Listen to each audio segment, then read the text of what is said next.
나는 오늘 내가 산 아파트에서 쫓겨나기로 결심했습니다. 정확히는 쫓겨나는 척을 하기로 했습니다. 찬란한 햇빛이 강남의 고층 빌딩 숲을 비추던 아침, 72세의 최금순 여사는 휠체어에 앉아 창밖을 바라보았습니다. 겉보기엔 그저 치매 초기 증상을 앓는 기력이 쇠한 노인일 뿐이었습니다. 하지만 그녀의 얇게 감긴 눈꺼풀 아래 예리한 푸른 빛이 번뜩였습니다. 그녀의 머릿속에는 지난 3개월간 자신을 쓸모없는 짐 취급했던 아들 박성준과 며느리 이영미에게 완벽한 인생 교육을 시킬 치밀한 계획이 돌아가고 있었습니다. 곧 자신의 모든 것을 빼앗고 요양원에 가두려 했던 그들의 얕은 수에 금순 여사는 지난 50년간 쌓아온 부동산 여왕의 철저한 복수를 보여줄 참이었습니다.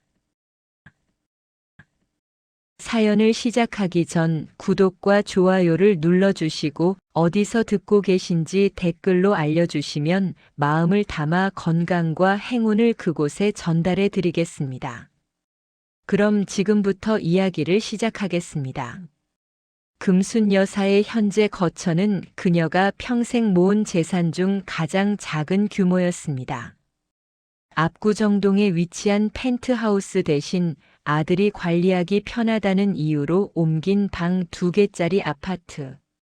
그녀는 며느리 영미가 자신의 몫이라고 주장하며 침실을 차지하고 자신을 거실 한 구석의 간이 침대로 밀어낸 순간을 기억했습니다. 어머니, 솔직히 방 2개짜리 집에서 혼자 큰 방 쓰실 필요는 없잖아요. 재산도 다 저희 관리로 넘어왔는데. 며느리의 그 싸늘한 목소리는 아직도 금순 여사의 귓가에 맴돌았습니다. 성준과 영미 부부는 금순 여사가 치매 때문에 모든 재산 관리 권한을 넘겼다고 믿었습니다.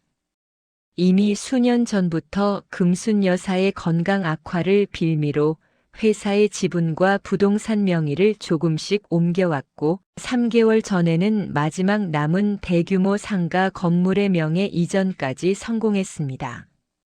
그들이 모르는 사실은 금순 여사가 지난 2년간 치매 증상을 교묘하게 연기하고 있었다는 것입니다. 고도의 연기였습니다. 성준아. 엄마가 요즘 깜빡깜빡해서 큰일이다. 그녀의 떨리는 목소리는 완벽하게 노쇠한 노인을 연출해냈습니다. 하지만 그녀의 휠체어 밑에는 며느리가 그녀 몰래 설치한 도청 장치를 무력화시키는 작은 전파 차단기가 숨겨져 있었습니다. 오늘 아침 며느리 영미는 남편 성준에게 큰 소리로 말했습니다. 당신 오늘 은행 가서 담보대출 서류에 최종 사인하세요. 어머니가 마지막으로 넘긴 상가 건물 담보 잡고 사업 확장해야지요. 이 말을 듣는 순간 금순 여사는 이제는 행동에 나서야 할 때가 왔음을 깨달았습니다. 그들이 자신의 마지막 보루마저 담보로 잡으려 하다니. 금순 여사는 거실 창밖의 고층 빌딩을 훑어보았습니다. 저기 보이는 저 모든 부가 어떻게 쌓아 올려졌는지 아들은 단 한 번도 진정으로 이해하지 못했습니다. 휠체어를 탄 금순 여사가 조용히 화장실로 향했습니다. 며느리가 청소를 위해 휠체어를 잠시 거실에 세워둔 틈을 타서 그녀는 손수건으로 변기 뚜껑을 덮은 뒤 그 위에 앉았습니다. 그리고는 치매로 떨리는 것처럼 보였던 오른손을 재빨리 움직여 겉옷 안쪽 주머니에서 낡은 폴더폰을 꺼냈습니다. 며느리 몰래 6개월 전에 개통한 단 하나의 연락처만 저장된 휴대전화였습니다. 그녀는 떨리는 손가락으로 전화를 걸었습니다. 여보세요? 나야. 지금부터 내가 시키는 대로 해. 그리고 이 모든 건 7년 전에 내가 만들어둔 플랜 B의 시작이라는 걸 잊지 마. 수화기 너머에서는 50대 초반 남자의 중후한 목소리가 들려왔습니다. 회장님, 드디어 연락 주셨군요.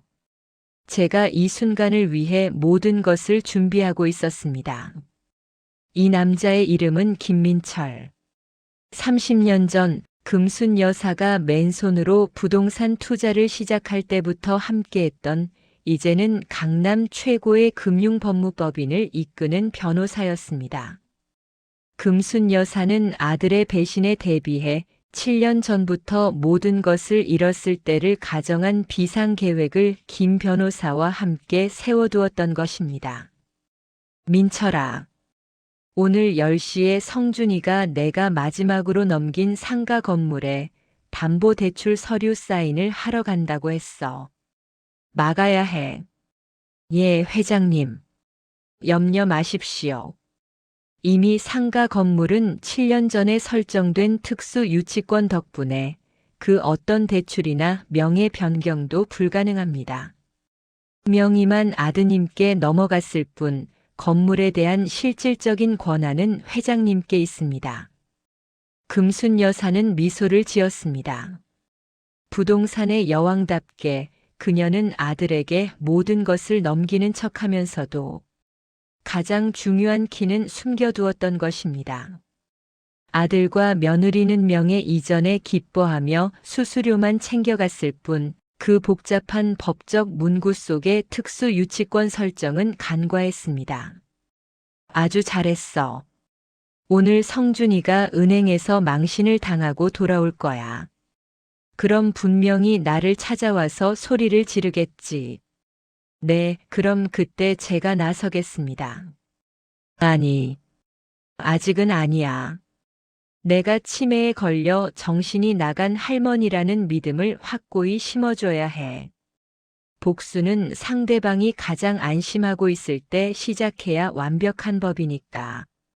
금순 여사는 전화를 끊고 휠체어를 돌려 거실로 나왔습니다. 때마침 며느리 영미가 거실로 들어섰습니다. 어머니, 또 어디 갔다 오셨어요? 혼자 돌아다니지 마세요. 영미는 휠체어를 밀어 다시 간이 침대 옆으로 옮겨 놓았습니다. 그때 영미의 휴대전화가 요란하게 울리기 시작했습니다. 화면에는 남편 성준의 이름이 깜빡였습니다. 영미는 전화를 받자마자 얼굴이 사색이 되었습니다. 뭐라고요? 대출이 거절됐다고요? 특수 유치권? 그게 대체 무슨 소리예요? 성준은 1시간도 채 안 된 시간에 집으로 돌아왔습니다. 그의 고급 맞춤 정장은 땀으로 흠뻑 젖어 있었고 얼굴은 분노와 당혹감으로 일그러져 있었습니다. 그는 은행에서 겪었던 굴욕을 며느리 영미에게 소리 지르며 풀었습니다. 이게 다 당신 때문이야. 법무사 똑바로 확인 안 했어? 명의만 가져오면 다 되는 줄 알았어? 상가 건물에 7년 전부터 알 수 없는 유치권이 설정되어 있대. 담보 가치가 제로래. 내가 은행 직원 앞에서 무슨 망신을 당한 줄 알아? 영미 역시 창백해져 있었습니다. 여보, 나도 몰랐어요. 그 법무사가 아무 문제 없다고 했는데. 그 유치권이 뭔데? 당장 어머니한테 물어봐요. 어머니가 꾸민 짓일 거예요. 그들의 분노는 휠체어에 앉아 멍하니 TV를 보고 있는 금순 여사에게로 향했습니다. 성준은 금순 여사 앞에 털썩 주저앉아 그녀의 팔을 붙잡았습니다. 엄마, 이 유치권 뭔지 알지? 응? 이거 엄마가 만든 거지. 말해봐. 우리한테 왜 이래? 금순 여사는 멍하니 아들을 바라보며 알 수 없는 말만 중얼거렸습니다. 빨간 사과. 사과는 내가 먹었잖아. 민철이가 사과를 좋아하는데. 민철이? 민철이가 누구야? 엄마 정신 차려. 성준은 절규했습니다. 하지만 금순 여사는 이내 침을 흘리며 졸기 시작했습니다. 그 모습에 성준은 더욱 좌절했습니다. 분노는 치솟았지만 상대는 명백히 정신이 나간 노모였습니다. 며느리 영미가 성준을 끌어당겼습니다. 여보, 그만해요. 정말 치매 맞아요. 다만 7년 전 유치권 설정을 어머니 혼자 했을 리가 없어요. 그때 법률 업무를 처리했던 사람이 누군지 찾아봐야 해요. 영미는 눈을 번뜩이며 성준의 귀에 속삭였습니다. 금순 여사는 그들의 대화를 모두 들었지만 여전히 휠체어에 앉아 졸고 있는 척했습니다. 그녀는 생각했습니다. 7년 전에 조력자를 찾아보라고. 멍청한 것들. 그 조력자는 내가 지시하는 순간에만 움직이는 그림자라는 걸 너희는 절대 알 수 없을 게다. 성준과 영미가 급히 방으로 들어가 7년 전 서류철을 뒤지기 시작했습니다. 거실에는 다시 고요함이 찾아왔습니다. 금순 여사는 다시 폴더폰을 꺼내 김민철 변호사에게 문자를 보냈습니다. 아들이 서류를 뒤지는 소리 때문에 음성 통화는 위험했습니다. 성준이가 조력자를 찾고 있다. 그들이 절대 찾을 수 없는 두 번째 플랜을 실행해. 지금 당장 상가 건물 현관에 붙여놔. 30초 후 김 변호사에게서 답장이 왔습니다. 명심하겠습니다, 회장님. 이사회 소집 요청서를 붙이겠습니다. 아드님께 진정한 충격을 줄 시간입니다. 성준과 영미는 7년 전 서류를 뒤졌지만 법무사 이름 외에는 아무것도 찾을 수 없었습니다. 법무사 사무실은 5년 전에 폐업한 상태였습니다. 그들은 절망감에 휩싸였습니다. 그들이 은행 대출로 해결해야 할 부채가 이미 목까지 차올라 있었기 때문이었습니다. 여보, 어떡해. 당장 다음 달 카드 대금만 1억인데. 이 상가 건물 담보 대출 아니면 막을 길이 없어. 영미가 울먹였습니다. 성준은 소파에 털썩 주저앉아 머리를 감쌌습니다. 어머니, 왜 우리한테 이러시는 거야? 혹시 정말 치매가 아니라 우리를 시험하시는 건가? 영미가 갑자기 성준의 팔을 세게 때렸습니다. 헛소리하지 마세요. 어머니가 뭘 시험해요? 7년 전부터 준비한 걸 보면 치밀한 복수예요. 근데 왜 하필 지금? 그 시각 금순 여사의 상가 건물 1층 현관에는 굵은 글씨로 인쇄된 공고문 하나가 붙었습니다. 미래산업개발 임시 이사회 소집 요청의 건. 이사회 소집 요청자는 주주 최금순이었습니다. 그리고 소집 사유는 단 하나였습니다. 현 경영진의 배임 및 회사 재산 횡령 의혹에 대한 철저한 감사 및 이사 해임. 이 공고문이 붙은 지 1시간 후 영미의 휴대전화로 미래산업개발 부사장으로부터 전화가 걸려왔습니다. 부사장의 목소리는 당황과 분노로 떨렸습니다. 사모님, 지금 이게 무슨 일입니까?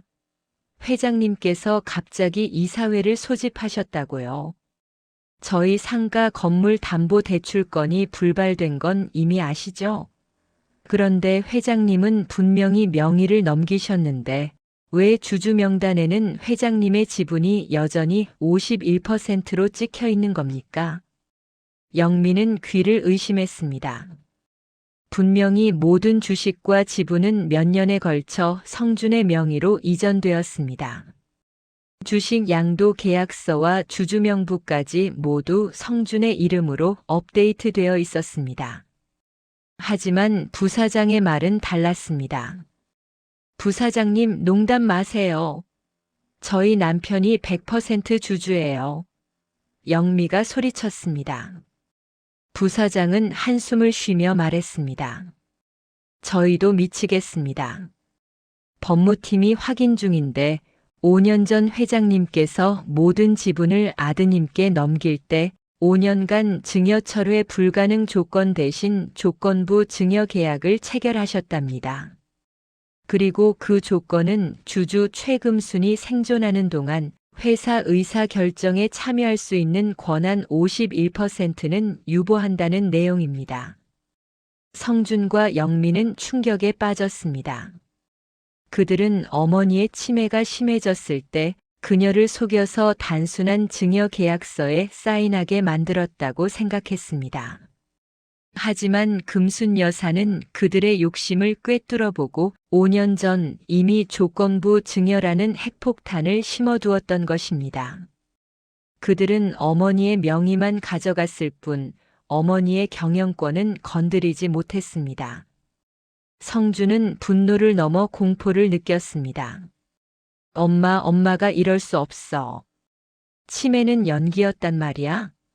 왜 우리한테 아무 말도 안 하셨어? 영미는 이성을 잃고 휠체어에 앉아 있는 금순 여사에게 달려갔습니다. 어머니, 정신 차려봐요. 이게 다 무슨 짓이에요? 저희 망하게 하실 거예요? 금순 여사는 이번에도 멍한 표정으로 허공을 바라보았습니다. 하지만 그녀의 목소리는 미세하게 그리고 차갑게 떨렸습니다. 딸기가 달콤한데 내가 다 먹으면 안 되지. 영미는 좌절했습니다. 분노할 대상이 명백히 치매 환자였기 때문입니다. 하지만 그녀는 문득 깨달았습니다. 딸기, 5년 전 어머니가 성준에게 지분을 넘겨주던 날, 성준은 어머니가 가장 좋아하는 딸기 케이크를 사들고 갔었지. 어머니는 그걸 기억하고 있어. 성준은 영미의 소매를 잡고 속삭였습니다. 어쨌든 이 사회는 막아야 해. 저 유보된 51% 권한을 무효화해야 해. 우리에게 남은 건 어머니가 정상적인 의사결정을 할 수 없다는 걸 증명하는 것뿐이야. 성준과 영미는 한 가지 계획을 떠올렸습니다. 바로 요양원 입소였습니다. 요양원 입소는 그녀가 스스로를 돌볼 수 없는 상태임을 공식적으로 증명하는 가장 확실한 방법입니다. 오후 2시 성준은 고급 차량을 몰고 집 앞에 도착했습니다. 그리고는 요양원 직원을 대동하고 금순 여사에게 다가갔습니다. 엄마 미안해. 아무래도 요양원에서 전문적인 치료를 받는 게 좋을 것 같아. 금순 여사는 갑자기 바닥에 주저앉아 소리를 지르기 시작했습니다. 싫어. 나 안 가. 나에게는 아직 해야 할 일이 남아있단 말이야. 그녀의 연기는 완벽했습니다. 그리고 소리를 지르는 틈을 타서 그녀는 영미의 가방에 달려있는 작은 리모컨을 자신의 주머니 속으로 떨어뜨렸습니다. 그 리모컨은 그들이 가장 아끼는 강아지 로봇의 전원을 켜는 장치였습니다. 성주는 힘으로 금순 여사를 휠체어에 태워 차에 태웠습니다. 어머니, 이러지 마세요. 이게 다 어머니를 위한 거예요. 차는 강남의 호화 요양원으로 향했습니다. 성주는 서류를 들고 요양원 원장과 상담을 시작했습니다. 그 사이 휠체어에 앉아있던 금순 여사는 품속의 리모컨을 눌렀습니다. 띠딕. 집에 남아있던 며느리 영미의 귀에 갑자기 거실에서 요란한 소리가 들려왔습니다. 멍. 이게 무슨 소리야? 영미는 깜짝 놀라며 거실로 나왔습니다. 그녀의 눈앞에는 전원이 켜진 강아지 로봇이 뱅글뱅글 돌며 짖고 있었습니다. 어머, 내가 분명히 전원을 꺼놨는데 왜 얘가 혼자 켜진 거야? 영미는 리모컨을 찾기 위해 필사적으로 가방을 뒤졌지만 리모컨은 이미 사라진 후였습니다. 그 시각 금순 여사는 요양원 복도에서 자신을 감시하던 직원이 잠시 한눈을 파는 틈을 타 자신의 휠체어를 복도 구석에 비상구로 재빨리 밀고 들어갔습니다. 그녀는 휠체어에서 벌떡 일어났습니다. 이젠 더 이상 연기할 필요 없어. 그녀의 눈빛은 불꽃처럼 타올랐습니다. 그녀의 겉옷 속에는 검은색 정장 한 벌이 접혀 있었습니다. 금순 여사는 비상구 계단을 내려가기 시작했습니다. 그녀가 휠체어에 의지하는 노인이 아니라는 것을 증명하듯 그녀의 걸음걸이는 단호하고 빨랐습니다. 그때 요양원 복도에서 성준의 목소리가 들려왔습니다. 어머니, 최금순 여사님 어디 계세요? 금순 여사는 재빨리 검은 정장으로 갈아입고 낡은 폴더폰 대신 준비해둔 은색 스마트폰을 꺼냈습니다. 그녀는 김민철 변호사에게 전화를 걸었습니다. 민철아, 계획 변경. 지금 당장 미래산업개발본사로 모든 이사들을 소집시켜. 내가 30분 안에 회의실에 도착할 거야. 30분 후 미래산업개발본사 20층 회의실. 이사들은 회장의 갑작스러운 소집에 당황하며 모여들었습니다. 현 대표이사인 성준은 요양원에서 어머니를 놓친 후 패닉 상태에 빠져 이사회에 나타나지 못했습니다. 며느리 영미가 대신 참석했습니다. 영미는 부사장에게 소리쳤습니다. 당신들, 지금 이사회를 열면 안 돼요. 회장님은 지금 정상적인 판단을 할 수 없는 상태예요. 부사장은 난처한 표정으로 말했습니다. 사모님. 하지만 회장님 명의로 정식 소집 요청서가 도착했습니다. 법적 효력이 있습니다. 그리고 곧 회장님이 직접 오실 겁니다. 바로 그 순간 회의실 문이 조용히 열렸습니다. 검은 정장을 완벽하게 차려입은 금순 여사가 김민철 변호사를 대동하고 들어섰습니다. 그녀는 더 이상 휠체어에 앉아있는 노인이 아니었습니다. 우뚝 선 그녀의 자세는 꼿꼿했고 그녀의 눈빛은 수십 년간 수많은 사업가들을 압도했던 부동산 여왕 그 자체였습니다. 며느리 영미는 충격으로 입을 다물지 못했습니다. 어머니, 치매는 휠체어는. 금순 여사는 며느리를 싸늘하게 한번 훑어보더니 회의실 가장 상석에 앉았습니다. 김민철 변호사가 영미에게 차가운 목소리로 말했습니다. 이영미 씨, 지금부터 정식 이사회가 진행됩니다. 조용히 하십시오. 금순 여사는 테이블 위에 놓인 마이크를 잡았습니다. 그녀의 목소리는 낮았지만 회의실 전체를 압도했습니다. 이사님들 오시느라 고생하셨습니다. 오늘 임시 이사회 안건은 하나입니다. 현 대표이사 박성준에 대한 해임 및 횡령 고발의 건입니다. 영미는 비명을 지르듯 자리에서 벌떡 일어났습니다. 어머니, 말도 안 돼요. 금순 여사는 며느리를 완전히 무시하고 이사들을 향해 말했습니다.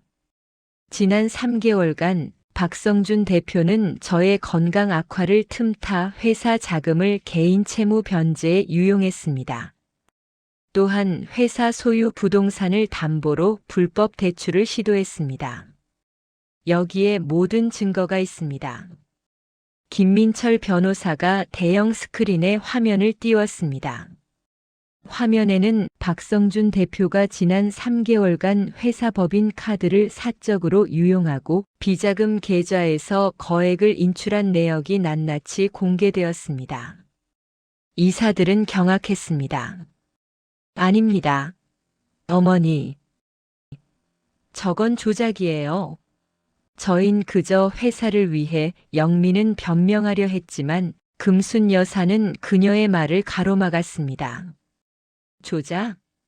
이영미 씨. 당신이 내 모든 재산을 가로채기 위해 내 방에 설치했던 도청 장치를 통해 나는 당신들 부부의 모든 대화를 들었습니다. 어머니만 요양원에 보내면 모든 게 끝난다고 속삭이던 당신들의 목소리까지도 녹음 파일로 가지고 있습니다. 영미는 그 자리에 주저앉았습니다. 그녀의 얼굴은 더 이상 변명의 여지조차 찾을 수 없을 정도로 새하얗게 질려버렸습니다. 금순 여사의 눈빛은 흔들림이 없었습니다. 그녀는 마치 판사처럼 단호하게 선고를 내렸습니다. 이사회는 이 모든 증거를 확인하고 박성준 해임 안건에 투표해 주십시오. 그리고 김 변호사, 지금 바로 박성준, 이영미 부부를 특정 경제범죄 가중처벌 등에 관한 법률 위반으로 고발하세요. 그 순간 회의실 문이 다시 한번 열렸습니다. 문 앞에 나타난 사람은 바로 금순 여사를 찾아 헤매던 아들 박성준이었습니다. 그는 땀으로 범벅이 된 채 어머니의 완벽한 변신과 회의실 분위기에 얼어붙었습니다. 그의 눈이 스크린에 떠 있는 자신의 횡령 내역을 읽었습니다. 성준은 믿을 수 없다는 듯 어머니를 바라보았습니다.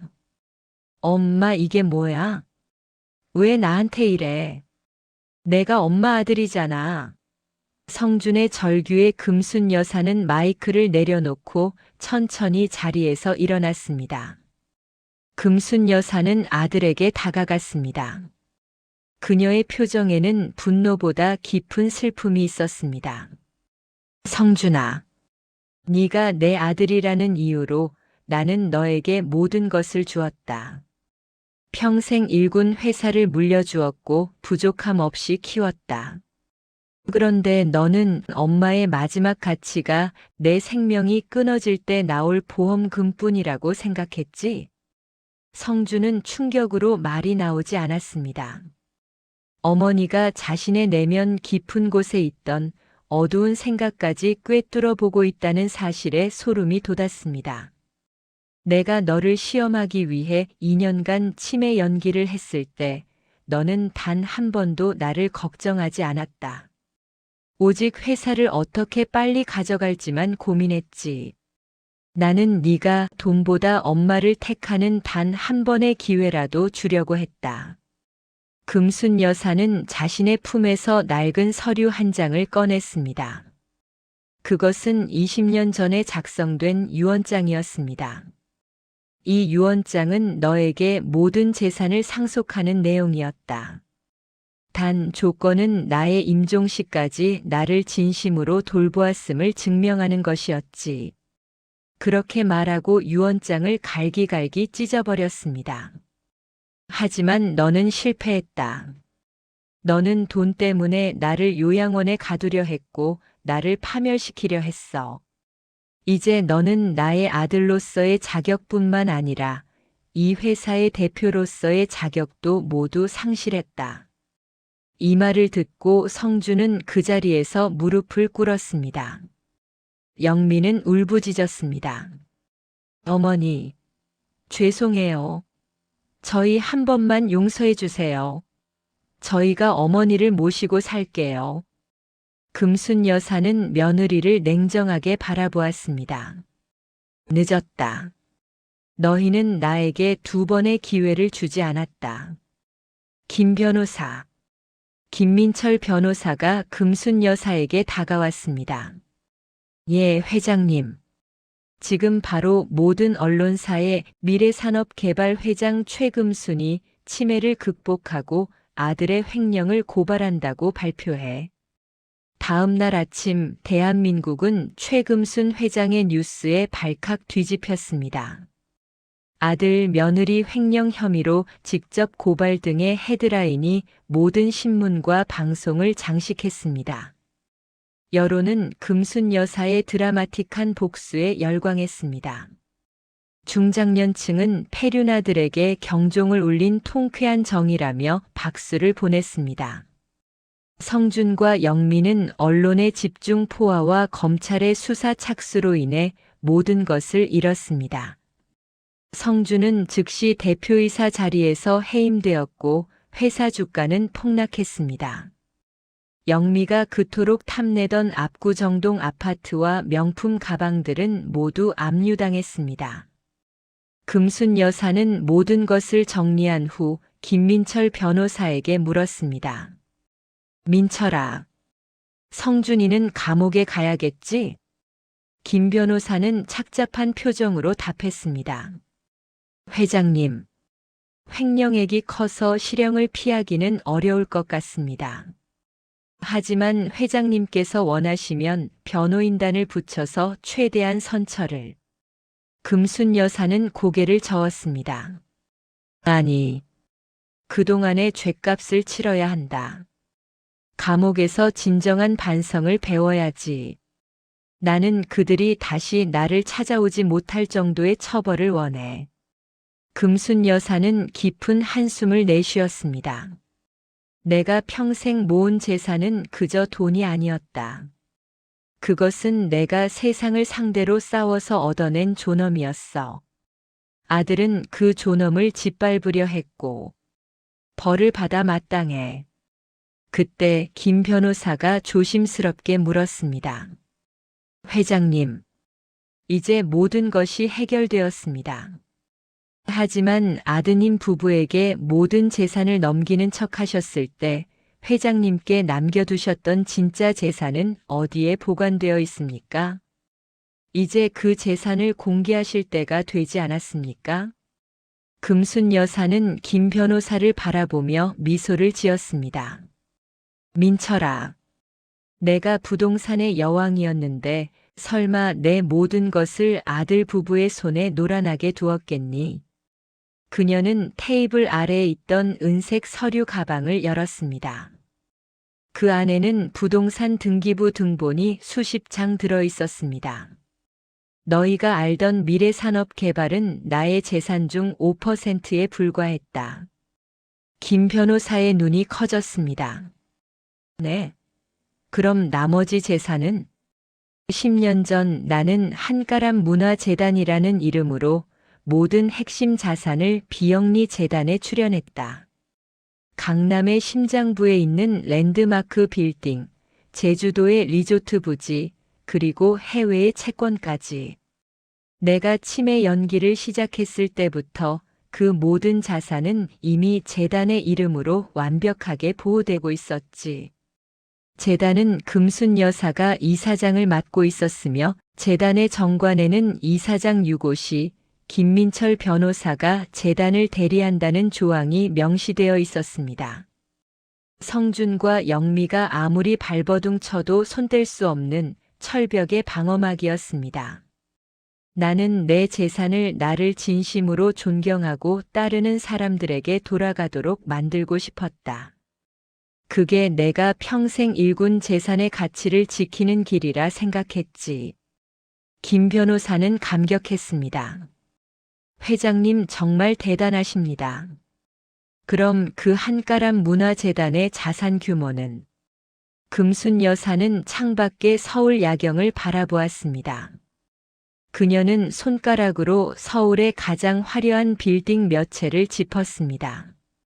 저기 보이는 저 건물들 중 절반은 재단의 것이다. 내 아들이 평생 탐내던 회사의 규모를 수백 배 뛰어넘는 재산이지. 이제 그 재산을 나처럼 노후에 불안해하는 모든 노인들을 위한 복지시설과 장학재단에 투자할 것이다. 그녀는 김 변호사에게 재단의 운영 전권을 위임하는 서류에 서명했습니다. 그렇게 아들 내외에 대한 복수가 끝난 후 금순 여사는 조용히 자신의 새로운 삶을 시작했습니다. 그녀는 강남을 떠나 제주도 서귀포의 한적한 해변가에 작은 오피스텔을 얻었습니다. 넓은 바다를 바라보며 그녀는 휠체어 없이 완벽하게 건강한 모습으로 매일 아침을 맞았습니다. 그녀의 삶은 이제 복수가 아닌 나눔으로 채워졌습니다. 그녀가 설립한 재단은 매년 수백 명의 학생들에게 장학금을 지급하고 치매 및 독거노인을 위한 한가람 사랑의 집을 전국에 설립하기 시작했습니다. 어느 날 제주도 오피스텔로 성준의 편지 한 통이 도착했습니다. 어머니, 저와 영미는 모든 것을 잃었습니다. 감옥에서 지난 날을 뼈저리게 후회하고 있습니다. 어머니의 지혜와 강인함이 얼마나 대단했는지 이제야 깨닫습니다. 저희의 잘못을 용서해달라고 감히 말씀드릴 수 없습니다. 다만 어머니가 우리에게 주려 했던 단 한 번의 기회를 우리가 짓밟았다는 사실이 평생의 한으로 남을 것 같습니다. 어머니의 새로운 삶을 응원합니다. 불효자 올림. 금순 여사는 편지를 읽고 눈물을 흘렸습니다. 하지만 그 눈물은 슬픔이 아닌 해방감에서 오는 눈물이었습니다. 그녀는 편지를 조용히 바다에 날려보냈습니다. 성준아, 나는 너를 용서한다. 하지만 너희의 욕심은 용서할 수 없었다. 이제 너도 나처럼 아무것도 없는 바닥에서 다시 시작하는 인생 2막을 살아보렴. 그녀는 자리에서 일어나 해변을 따라 걸었습니다.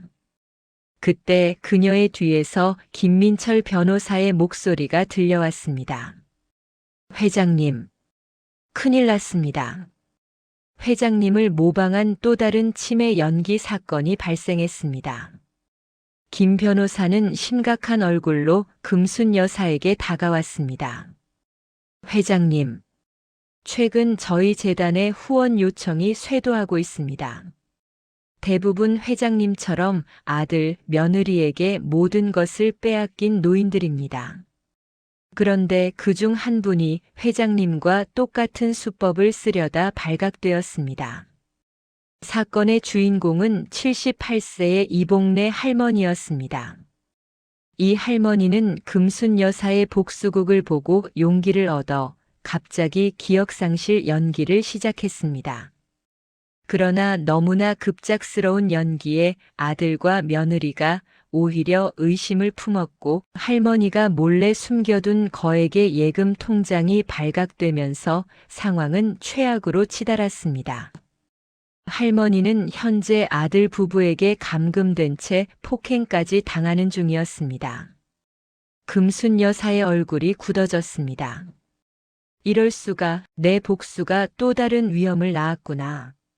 네, 회장님. 그 아들 부부가 언론에는 이 할머니가 치매로 난동을 부리는 것처럼 위장하고 있습니다. 저희가 법적으로 개입할 근거가 부족합니다. 아들 부부는 이미 재산의 80%를 가로챈 상태입니다. 금순 여사는 단호하게 말했습니다. 민철아, 법적 근거를 만들면 돼. 그 집은 지금 재단의 긴급 보호 대상이야. 우리는 그 아들 부부보다 더 빠르고 은밀하게 움직여야 한다. 금순 여사는 곧바로 서울행 비행기를 예약했습니다. 김 변호사에게는 이봉래 할머니가 거주하는 주택의 토지 대장과 건축물 대장을 분석하라고 지시했습니다. 회장님, 그 주택은 이미 아들 명의로 넘어갔습니다. 저희가 개입할 여지가 아니, 반드시 흠이 있을 거야. 욕심이 많은 사람들은 항상 서류 작업에서 작은 실수를 한다. 그 흠을 찾아내. 그게 우리가 이봉래 할머니를 구할 수 있는 유일한 열쇠야.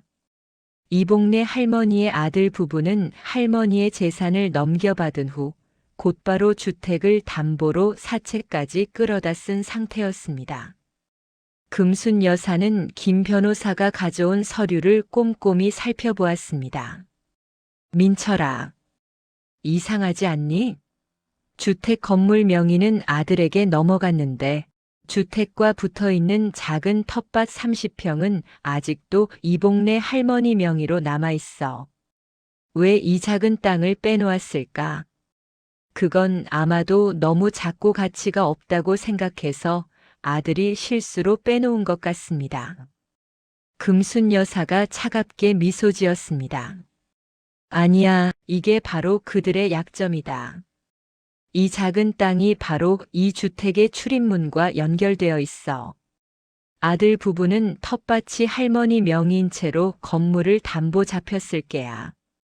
이 말은 곧 할머니가 이 30평의 땅에 출입 통제 권한을 행사할 수 있다는 뜻이지. 금순 여사는 이복래 할머니의 아들 부부가 사채를 쓴 채권자를 은밀하게 만났습니다. 그 채권자는 사채를 회수하기 위해 아들 부부를 압박하는 중이었습니다. 금순 여사는 채권자에게 충격적인 제안을 했습니다. 당신이 가진 채권, 내가 모두 갚아주겠습니다. 그 대신 이복래 할머니 아들 부부를 즉시 주거 침입으로 고발하십시오. 채권자는 눈을 휘둥그레 떴습니다. 주거 침입이라뇨? 자기 집인데요? 아니, 그 주택으로 들어가는 유일한 통로인 텃밭 30평의 소유주는 아직도 이복래 할머니입니다. 할머니는 곧 그 땅을 한가람 문화재단에 기부할 것입니다. 재단은 그 땅에 높은 펜스를 치고 출입을 통제할 권한이 있습니다. 주택 소유주가 자신의 집으로 들어가지 못하게 되는 것이죠. 다음 날 새벽 이복래 할머니의 주택 주변이 소란스러워졌습니다. 사채업자들이 들이닥친 것이 아니라 한가람 문화재단 명의의 인부들이 주택의 유일한 출입 통로인 텃밭 30평 주변에 강철 펜스를 치기 시작했습니다.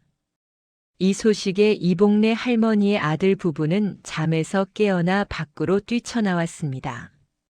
이게 무슨 짓이야? 당장 멈춰.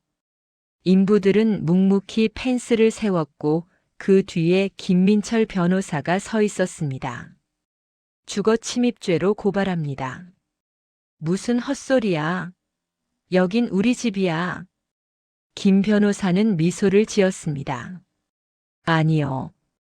당신들의 집으로 들어가는 이 땅은 한가람 문화재단 소유입니다. 재단 이사장 최금순 회장님의 지시로 무단 침입을 금지합니다. 당신들은 지금 무단 침입 중입니다. 이복래 할머니의 아들 부부는 자신들의 집을 코앞에 두고도 들어가지 못하는 황당한 상황에 놓였습니다. 그들은 펜스를 넘어 들어가려 했지만 이미 사채업자가 주거 침입 혐의로 경찰에 신고한 후였습니다.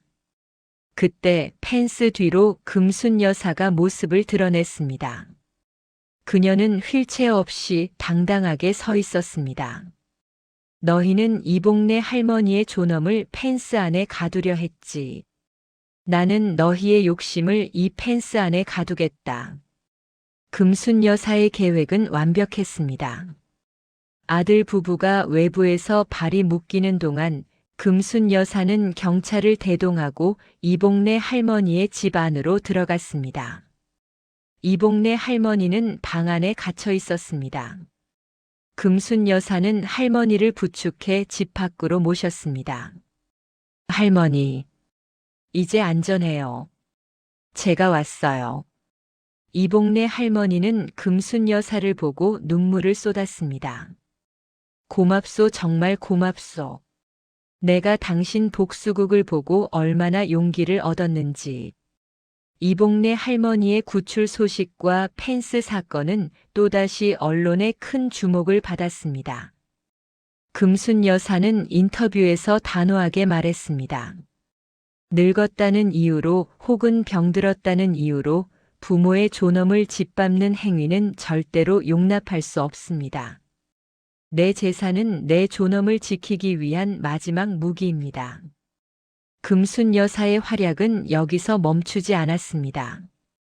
그녀는 한가람 문화재단을 통해 노인 재산 보호 및 상속 컨설팅 서비스를 무료로 제공하기 시작했습니다.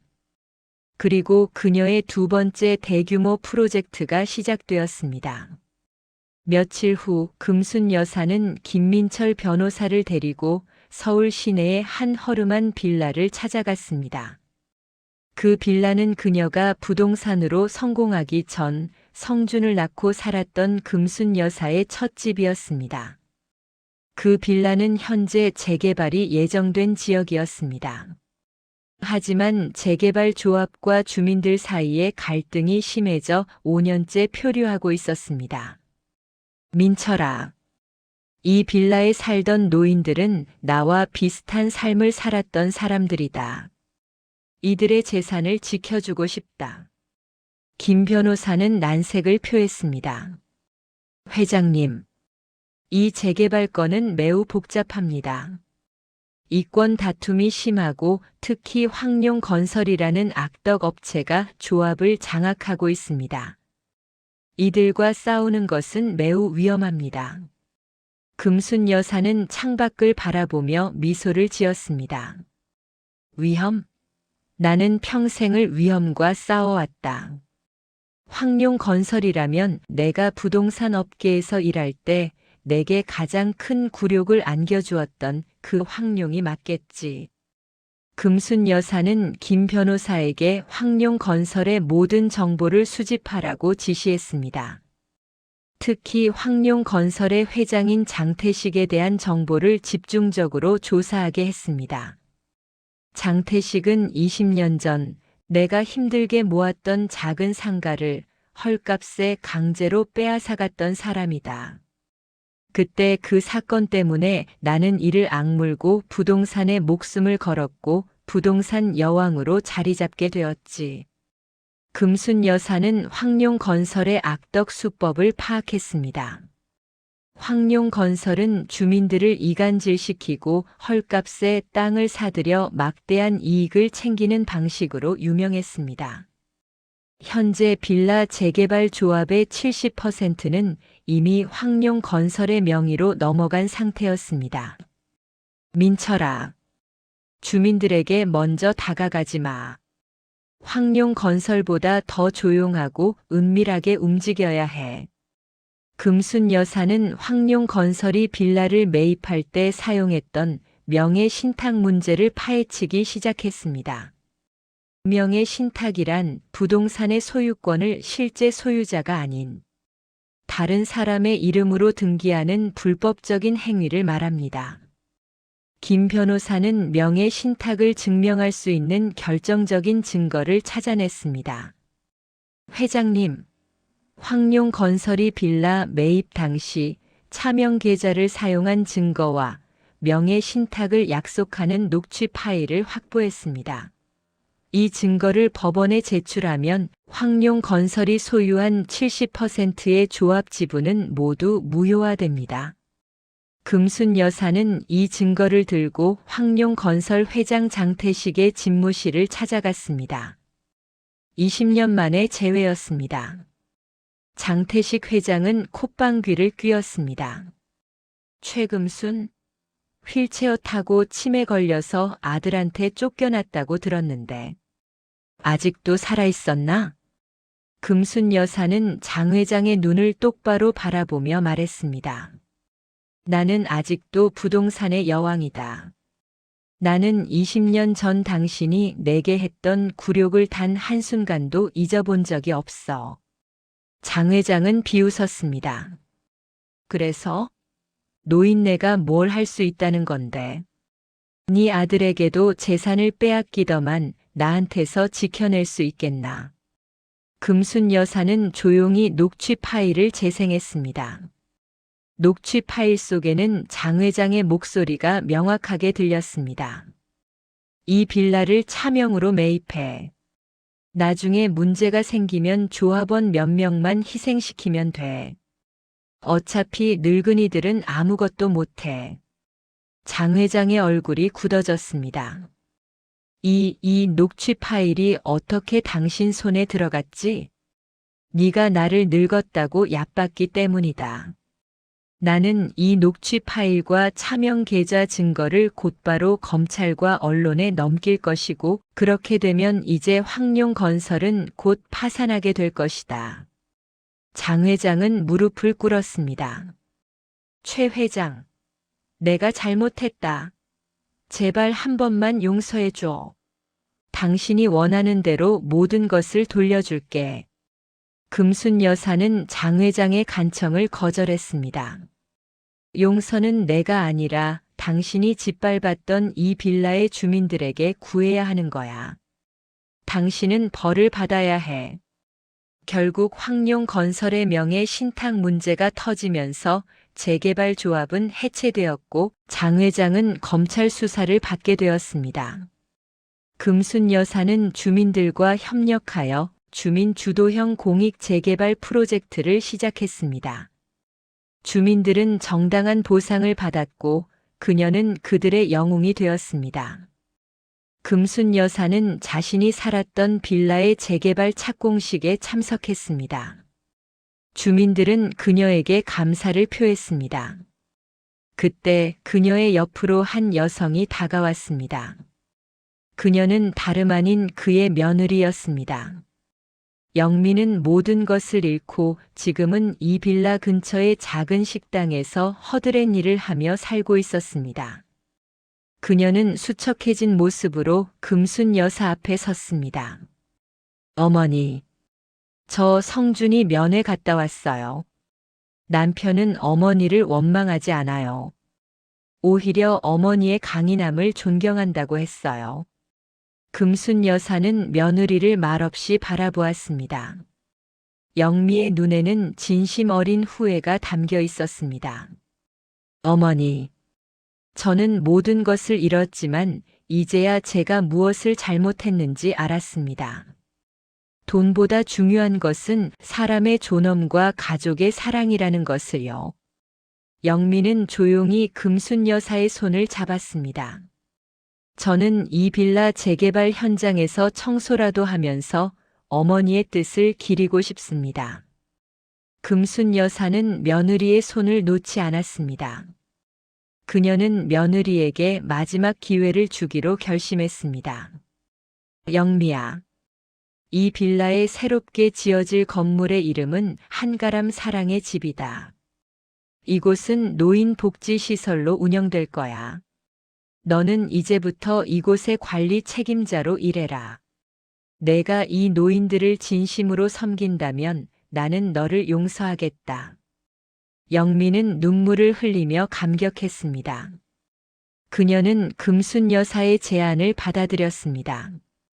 그녀는 자신의 모든 것을 버리고 한가람 사랑의 집의 관리 책임자로 일하기 시작했습니다. 그녀는 진심으로 노인들을 섬겼습니다. 그녀가 과거에 어머니를 홀대했던 것을 후회하며 모든 노인들에게 정성을 다했습니다. 그녀의 따뜻한 손길은 노인들에게 큰 위안이 되었습니다. 금순 여사의 복수는 마침내 용서와 구원으로 완성되었습니다. 그녀는 모든 재산을 사회에 환원하고 남은 여생을 제주도에서 조용히 보냈습니다. 세월이 흘러 금순 여사가 세상을 떠났을 때 그녀의 유언장에는 단 한 줄의 내용만이 적혀 있었습니다. 나의 모든 재산과 재단의 운영권은 나를 진심으로 존경했던 김민철 변호사와 자신의 잘못을 진심으로 참회한 이영미에게 위임한다.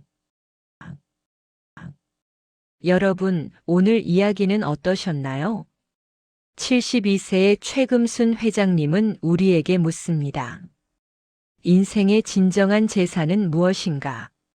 그것은 통장에 찍힌 숫자가 아니라 나의 존엄을 지키고 내가 사랑하는 사람들의 행복을 지켜줄 수 있는 힘이 아닐까요?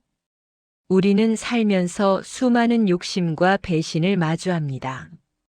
하지만 금순 회장님처럼 우리가 늙고 약해졌을 때조차도 우리의 강인한 지혜와 용기가 있다면 우리는 존엄을 지킬 수 있습니다.